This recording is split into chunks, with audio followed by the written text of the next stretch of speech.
Hello, dear students. Welcome to Ultimate Chemistry Funda.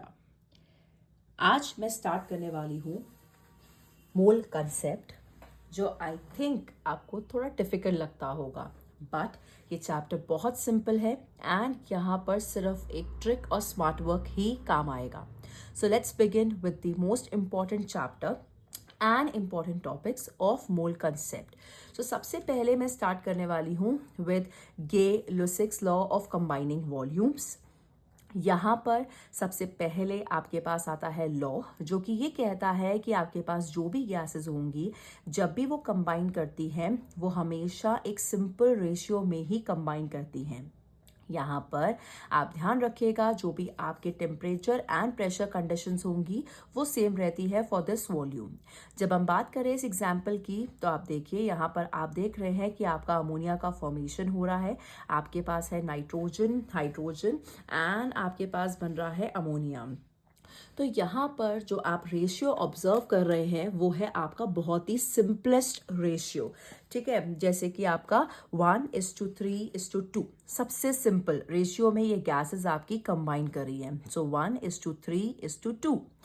यहाँ पर मैं स्टार्ट कर रही हूँ विद द एग्जाम्पल. मैंने कुछ क्वेश्चंस लिए हैं उस सारे टॉपिक्स जो भी आपके हैं, तो क्वेश्चंस की हेल्प से ही मैं आपके ये सारे टॉपिक्स आपको समझाऊंगी, जिससे आपको एक क्लैरिटी हो सके अबाउट दी कंडीशंस. सो जैसे कि आपके पास सबसे पहला एग्जांपल है, what volume of oxygen would be require to burn completely 200 ml of acetylene and what will be the volume of carbon dioxide form. तो आपके पास यहाँ देख सकते हैं कि एसिटिलीन है, यहाँ ऑक्सीजन, ये दोनों कंबाइन कर रहे हैं and carbon dioxide and water आपको मिल रहा है. एक चीज़ ध्यान रखिएगा, जब भी हम ऐसे टॉपिक की बात करते हैं गे-लुसिक्स लॉ की कंडीशन में, तो हमेशा आप वॉल्यूम की हेल्प से इसे सॉल्व करने की कोशिश करिए. मैं फिर कह रही हूँ कि मैं सारी चीज़ें आपको समझाऊंगी with the help of the examples और क्वेश्चंस, जिससे आपके माइंड में क्लैरिटी बन सके. ठीक है, तो जैसे कि आप देख सकते हैं, यहाँ एसिटिलीन आपका 2 वॉल्यूम है, ऑक्सीजन आपके पास 5 वॉल्यूम है, कार्बन डाइऑक्साइड आपके पास 4 वॉल्यूम है and water we will take it as nil. ठीक है, ये क्योंकि लॉ आपका गैसेस के लिए एप्लीकेबल है. तो यहाँ पर जब आप देख रहे हैं कि क्वेश्चन में आपको गिवन है कि एसिटिलीन आपको 200 ml दे रखा है, तो यहाँ पर आपने जब वॉल्यूम्स निकाल के रख ली सबकी, तो आप देख रहे हैं कि यहाँ पर 2 वॉल्यूम आपका बराबर आ रहा है 200 के. दैट मीन्स अगर मैं इसकी 1 वॉल्यूम निकालूं तो ये हो जाएगी आपकी 100 के बराबर. तो इसका मतलब है कि जब मैं 5 वॉल्यूम चेक करूंगी तो ये होगा 500, जब 4 वॉल्यूम चेक करूंगी तो ये होगा 400. इसी के साथ ये क्वेश्चन सिंपली सॉल्व हो गया. तो आप ध्यान रखिएगा कि गे-लुसिक्स लॉ ये कहते हैं कि जब भी गैसेस कंबाइन करेंगी वो एक सिंपल रेशियो में कंबाइन करेंगी, और उसी रेशियो की हेल्प से आप किसी भी न्यूमेरिकल को सॉल्व कर सकते हैं. इतना सिंपलेस्ट वे में देखकर सॉल्व कर दिया. तो बस आप वॉल्यूम निकालिए और वॉल्यूम की हेल्प से आप उसकी वैल्यू निकाल लीजिए. तो आप कोशिश करिए कि आपको 1 वॉल्यूम की वैल्यू अगर पता चल जाती है तो बाकी सबकी आराम से निकल जाएगी. तो have a look on this example, it is very simple. Next मैं आपके पास नेक्स्ट एग्जाम्पल लेके आती हूँ, वही इसी टाइप से इसे भी सॉल्व करेंगे. तो आप देख सकते हो यहाँ ऑक्सीजन जो है वो ऑक्सीडाइज कर रहा है इथाइन को, क्या बनाने के लिए. काइंड ऑफ सेम एग्जांपल है कार्बन डाइऑक्साइड एंड वाटर. ठीक है, वो इक्वेशन आपको यहाँ पे गिवन है. अगर नहीं गिवन होगी तो कई बार आपको रिएक्शन लिखकर उसे बैलेंस करना होता है. ठीक है, तो यह आपके पास पूरी इक्वेशन गिवन है. यहाँ आप क्या करेंगे, साफ आपसे पूछा है what volume of ethyne gas at STP, मतलब standard temperature pressure condition, is required कि आप प्रोड्यूस कर सके इतना कार्बन डाइऑक्साइड, दैट इज 8.4. तो आपको कितनी वॉल्यूम लगेगी इसकी, ताकि आप 8.4 के हिसाब से कार्बन डाइऑक्साइड को बना सके. तो मैंने पहले भी कहा था, यहाँ सबसे पहले आप वॉल्यूम निकाल के रख लीजिए. सो 2 volume of acetylene, that is sorry ethyne आपका, एंड 5 वॉल्यूम आपके पास है ऑक्सीजन, 4 वॉल्यूम आपका कार्बन डाइऑक्साइड. यहाँ आपने 2 वॉल्यूम लिख लिया, बट इसकी रिक्वायरमेंट नहीं है. अब यहाँ पर मैं ये देख रही हूँ कि अगर मेरी 4 वॉल्यूम यहाँ पर 8.4 के बराबर दे रखी है, तो यहाँ पर 2 वॉल्यूम कितने के बराबर होगी. बिकॉज 4 वॉल्यूम अगर 8.4 के बराबर है, आप इसका हाफ कर दीजिए, ये हो जाएगा आपका 4.2. या फिर मैंने जैसे कहा था कि आप 1 वॉल्यूम निकाल लीजिए, तो 1 वॉल्यूम आपकी 2.1 के बराबर है. आप इसे 2 से मल्टीप्लाई करिए, आपके पास आएगा 4.2. जब भी आप इन क्वेश्चंस को टारगेट करें, हमेशा कोशिश करें कि आप वॉल्यूम निकाल लीजिए वन वॉल्यूम की अगर वैल्यू में आपको पता चल जाते तो वन वॉल्यूम की वैल्यू से आप आराम से इस क्वेश्चन को सॉल्व कर सकते हैं। देखिए कितना सिंपली सॉल्व हो गया। नेक्स्ट क्वेश्चन आपके पास आता है यहाँ पर, ये क्वेश्चन मैंने आपके लिए एक वॉल्यूम टाइप कंडीशन में लिया था, ठीक है। नेक्स्ट आपके पास आपका एग्जाम्पल आता है 1250 cc of this oxygen was burned with 300 cc of this ethane. Calculate the volume of the unused oxygen, कितनी बच रही है, and the volume of the carbon dioxide जो बन रही है। तो ये आपके पास इक्वेशन है। आपने देखा 2 वॉल्यूम आपकी इस इथेन की है, 7 वॉल्यूम आपके पास ऑक्सीजन की है, 4 वॉल्यूम आपकी कार्बन डाइऑक्साइड की है। तो उन्होंने बोला यहाँ पे साफ साफ ये है कि आपके पास 300 cc ये गिवन है। तो आप देखिए 2 वॉल्यूम जो है वो आपकी बराबर है कितने के, 300 cc के। इसका मतलब अगर मैं 1 वॉल्यूम निकालूं तो वो बराबर हो जाएगा 150 के। बस फिर तो आप समझ ही गए होंगे कि 7 वॉल्यूम आपका 1050 के बराबर है, एंड आपका यहाँ से 4 वॉल्यूम जो है वो बराबर हो जाता है 600 के। आराम से एक बार देख लीजिए कि मैंने यहाँ पे कुछ भी नहीं किया है। 300 cc मुझे इथेन का गिवन था, जस्ट मैंने यहाँ पर रखा। मैंने ये देखा कि मेरे पास 2 वॉल्यूम ऑफ इथेन गिवन है। मैं 2 वॉल्यूम के हिसाब से अगर 300 ले रही हूँ तो 1 वॉल्यूम के हिसाब से हो जाएगा ये 150। तो बाकी सारी वॉल्यूम्स आपके पास निकल के आ जाएंगी 150 के हिसाब से।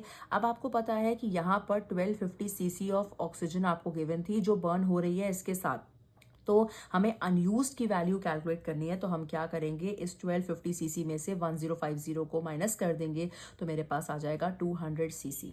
ठीक है, तो ये आपकी ऑक्सीजन का केस है। तो बहुत ही सिंपल सी टेक्निक है, जब भी गे-लुसाक्स लॉ के न्यूमेरिकल्स करो हमेशा वॉल्यूम को आप जो भी रेशियो आपके पास गिवन है, जो भी आपके पास रिएक्शन हो रही है उसका रेशियो निकाल के रख लो, आपको वॉल्यूम पता चल जाएगी। और कोशिश करो कि आप 1 वॉल्यूम की वैल्यू कैलकुलेट करो। जब आप 1 की कैलकुलेट करोगे तो आपकी बाकी सबकी भी निकल जाएगी। So this was all about your Gay-Lussac's law. मैंने 2-3 एग्जाम्पल्स लेके आपके साथ डिस्कस किए हैं ताकि आपको ये कंसेप्ट क्लियर हो जाए। एक और एग्जाम्पल ले लेते हैं यहाँ पे। 30 ml of oxygen, hydrogen and carbon monoxide को आप एक्सप्लोर करा रहे हैं एक ऑडियोमीटर में।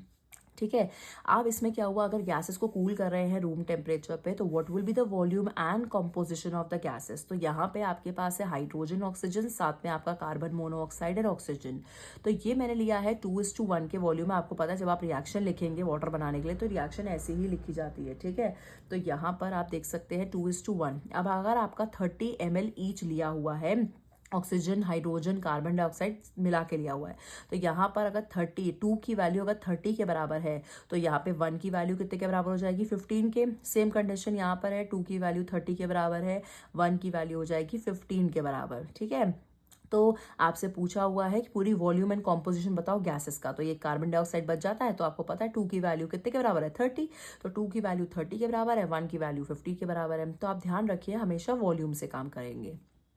ये था आपका गे-लुसाक्स लॉ, जहां वो कहता है कि जब भी कॉम्बिनेशन होगा वो हमेशा होगा आप कह सकते हैं with the help of the ratio, simple ratio से आप निकाल सकते हैं। ठीक है, अब इसके बाद जो नेक्स्ट टॉपिक आता है आपके पास वो है आपका एवोगैड्रो लॉ। अब ये क्या कहता है, ये कहता है जितनी भी आपकी इक्वल वॉल्यूम ऑफ गैसेस हैं अंडर किसी भी सिमिलर टेम्परेचर प्रेशर कंडीशन में वो हमेशा सेम नंबर ऑफ मॉलिक्यूल्स को कंटेन करेंगी। जैसे आपके पास ये हाइड्रोजन एंड क्लोरीन कंबाइन करेगा तो आपको HCl बना के देगा। यहाँ पे आप ले रहे हैं 1 volume of hydrogen, 1 volume of chlorine, giving you 2 volume of HCl। ये तो बात हो जाती है गे-लुसाक्स लॉ के टर्म में, मैंने आपको रेशियो बता दिया। जब मैं नंबर ऑफ मॉलिक्यूल्स के केस में बात करती हूँ तो यहाँ पर आपके पास यहाँ n है, यहाँ n है, तो आप देख सकते हैं यहाँ बनेगा आपका 2n। ठीक है, ये है आपका एवोगैड्रो लॉ। तो एक एग्जांपल इसका मैंने यहाँ लिया है जिसमें आप देख सकते हैं आपको बोला है 50 cc of gas A contain कर रहा है Y मॉलिक्यूल्स। अगर 50 cc में Y मॉलिक्यूल्स हैं तो यहाँ पूछा है कितने मॉलिक्यूल्स होंगे B में, अगर वो दे रखा है आपको 25 cc। तो आप ये देख रहे हैं कि 50 का हाफ हो गया 25, तो यहाँ Y का हाफ हो जाएगा Y/2। बस इस तरीके से आप एवोगैड्रो लॉ के न्यूमेरिकल सॉल्व कर सकते हैं। तो सिंपली आपको ध्यान रखना है कि यहाँ पर आपकी जितनी भी गैसेस कंबाइन करेंगी, इक्वल वॉल्यूम है गैसेस की अंडर सिमिलर प्रेशर टेम्परेचर के कंडीशन में, उसी इक्वल वॉल्यूम में आपके नंबर ऑफ मॉलिक्यूल्स भी सेम ही रहते हैं। ठीक है, तो ये आपके पास था Avogadro law. Have a look on this topic. तो ये आपके पास 2 लॉज हैं आपके सिलेबस में, एक है आपका गे-लुसाक्स लॉ और एक है आपका एवोगैड्रो लॉ। जैसे कि आपको पता है ये चैप्टर काफ़ी बड़ा है और इसमें काफ़ी सारे कंसेप्ट्स हैं, बट मैंने कोशिश की है कि लास्ट टाइम पे एक लास्ट रिविजन देने की मैं आपको जिस कोशिश कर रही हूँ जिससे जितने भी इंपॉर्टेंट टॉपिक्स हैं इस चैप्टर के, मैं जस्ट आपको एक क्विक रिवीजन दे रही हूँ, ठीक है, ताकि आपको ये जितने भी इंपॉर्टेंट टॉपिक्स हैं वो आपको ईजिएस्ट वे में समझ में आ जाए एंड लास्ट मिनट में आप कोई गलती ना कर आए और आप बढ़िया से न्यूमेरिकल में फुल मार्क्स स्कोर कर सके। तो just giving you a quick revision and simplest way में समझाने की कोशिश है, ये सिंपल सी, ठीक है, with in a short way, सबसे शॉर्टेस्ट वे में समझा रही हूँ। इसके बाद आपके पास आता है रिलेटिव मॉलिक्यूलर मास। जैसे कि मैंने आपके साथ एक स्ट्रैटेजी वीडियो डिस्कस की थी एंड उस स्ट्रैटेजी वीडियो में मैंने आपके साथ पहले ही डिस्कस किया था कि कुछ इंपॉर्टेंट टॉपिक्स हैं जिन पे आपको फोकस करना है। तो मैंने अभी आपके साथ गेल-लोसिक्स लॉ किया, एवोगैड्रो लॉ किया। अब आपके पास आता है ये एग्जाम्पल जिसे आप बोलते हैं, मतलब example of relative molecular mass, ठीक है।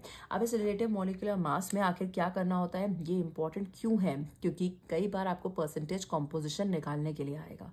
जब परसेंटेज कॉम्पोजिशन निकालने के लिए आता है तो कई बार आपको रिलेटिव मॉलिक्यूलर मास भी निकालना पड़ता है। यहाँ पर आपके पास है सबसे पहला एग्जाम्पल, वो है आपका कॉपर सल्फेट डॉट 5H2O। चलिए इसका मॉलिक्यूलर मास मैं आपको कैलकुलेट करके बताती हूँ कि आखिर आपको कैसे काम करना है। तो सबसे पहला एग्जाम्पल आपके पास जो है वो है कॉपर सल्फेट का। तो आपको पता है इस कॉपर का जो मैंने यहाँ पे लिया है रिलेटिव एटॉमिक मास वो है 63.5। आपको कुछ नहीं करना है, सिंपली जो भी आपको यहाँ ब्रैकेट में काउंसिल देता है एटॉमिक मासेस, उनको जस्ट यहाँ पे वैल्यू रखते जाना है, ठीक है, जो भी उसकी वैल्यू होगी। अगर आपको नंबर ऑफ एटम्स है, मैं साथ साथ बताती जाती हूँ। सो 63.5 हो गया इसका relative atomic mass, because simple एक ही कॉपर है यहाँ पे। इसके बाद सल्फर आपको देखना है, तो सल्फर के लिए आपको दिया हुआ है 32। नेक्स्ट बात जो मैं आपसे कर रही थी कि आपको यहाँ नंबर देखना है, जो भी उस एलिमेंट के साथ होगा वो नंबर आपने देखा कि ऑक्सीजन यहाँ पे आपको 4 दे रखा है और यहाँ पे इसका एटॉमिक मास आपको गिवन है 16। तो कुछ इस तरीके से आपको नंबर ऑफ एलिमेंट को भी इसके साथ मल्टीप्लाई करना पड़ता है, ठीक है, और बाकी सारे इंडिविजुअल एलिमेंट्स जितने भी आपको गिवन होंगे वो आपको ऐड ऑन करने होते हैं, ठीक है। ये तो इतनी बात हो गई। इसके बाद आप देख सकते हैं कि आपके पास यहाँ 5H2O है, तो यहाँ पर आपने रखा 5, ठीक है। अब आपको H2O है कि H2O की बात हो रही है, तो आप देख सकते हो कि यहाँ पर आपको हाइड्रोजन के लिए दिया हुआ है 1, ठीक है। अब ये 5 जो होगा ना, प्लीज ध्यान रखिएगा कि ये मल्टीप्लाई होगा पूरे होल ब्रैकेट में। सो ये हो गया आपका 1 × 2, क्योंकि यहाँ पे 2 हाइड्रोजन गिवन है, प्लस आप करेंगे 16 क्योंकि वहां पे एक ही ऑक्सीजन गिवन है। आराम से देख लीजिए, 63.5 लिया है मैंने यहाँ पे कॉपर के लिए, फिर आपका एलिमेंट चेंज हो गया इसलिए ऐड करेंगे हम 32 जो कि है आपका सल्फर के लिए, प्लस हम करेंगे ऑक्सीजन क्योंकि आपको यहाँ दे रखा है 4, तो 4 × 16, 16 है आपका atomic mass for the oxygen, आप देख सकते हो, प्लस 5, ये 5 पूरा H2O में मल्टीप्लाई होगा। सो मैंने ब्रैकेट के अंदर ले लिया आपका 1 × 2 + 16, ये है आपका 1 जो कि है आपका हाइड्रोजन के लिए, ठीक है, यहाँ गिवन है, एंड 2 है आपके पास ये, तो ये रहा 2 प्लस आपका 16, ये हो जाता है आपका कैलकुलेशन। अब जब आप इस पूरे को कैलकुलेट करेंगे तो ऐड करने के बाद वैल्यू आपको मिल जाएगी, तो ये आता है समवॉट अप्रॉक्स 249.5, ठीक है, 249.5 AMU आप जरूर लगाइएगा। What is AMU? ये होता है आपका एटॉमिक मास यूनिट, ठीक है, तो ये एटॉमिक मास यूनिट है, आप ध्यान रखिएगा। अब मैं इसके बाद एक और एग्जाम्पल लेती हूँ, पहले आप भी पॉज करके ट्राई करिए कि आप निकाल पा रहे हैं कि नहीं। सबसे सिंपलेस्ट काम है ये, सिंपल एटॉमिक मासेस लेते जाइए और जब एलिमेंट चेंज होता जाए तो ऐड करते जाइए, और नंबर ऑफ एलिमेंट जो भी आपको यहाँ पे दे रखा है ये आपको मल्टीप्लाई करना होगा, ठीक है। अब आता है आपके पास अमोनियम सल्फेट, आप इसको सिंपलेस्ट फॉर्म में भी लिख सकते हैं चाहे तो, और चाहे तो आप 2 जो है वो बाहर मल्टीप्लाई कर सकते हो, ब्रैकेट में इनकी वैल्यू ले लीजिए जैसे मैं करने वाली हूँ, ठीक है। आप इसको ऐसे N2 H8 ऐसे सिंपल भी कर सकते हो, ठीक है। सो यहाँ पे मैंने 2 पहले ही बाहर ले लिया है, अब मैं ब्रैकेट में डालूंगी नाइट्रोजन, यहाँ मुझे दिया हुआ है 14, प्लस मैं यहाँ करूंगी 4 क्योंकि यहाँ पे 4 है हाइड्रोजन, इनटू इसका रहता है 1। देखिए कि ठीक है कि नहीं, तो आपके पास 2 मैंने बाहर ले लिया ब्रैकेट के, 14 मैंने जो है वो नाइट्रोजन के लिए ले लिया है, प्लस आपका 4 × 1। अब मैं क्या करूंगी, नेक्स्ट स्टेप मेरे पास है सल्फर, तो सल्फर के लिए मैं लेने वाली हूँ यहाँ पे 32, ठीक है, फिर लूंगी मैं ऑक्सीजन का जो कि होगा 4, दिया हुआ है O4 × 16। आई होप ये बहुत क्लियरली आपको समझ में आ गया होगा, ठीक है। जब आप इसका कैलकुलेट करते हैं पूरा तो ये निकल के आता है समवॉट अप्रॉक्स 132, ठीक है, तो 132 आपके पास आता है AMU, ठीक है। जब आप भी प्रैक्टिस करेंगे तो आप भी क्विकली कैलकुलेट कर सकते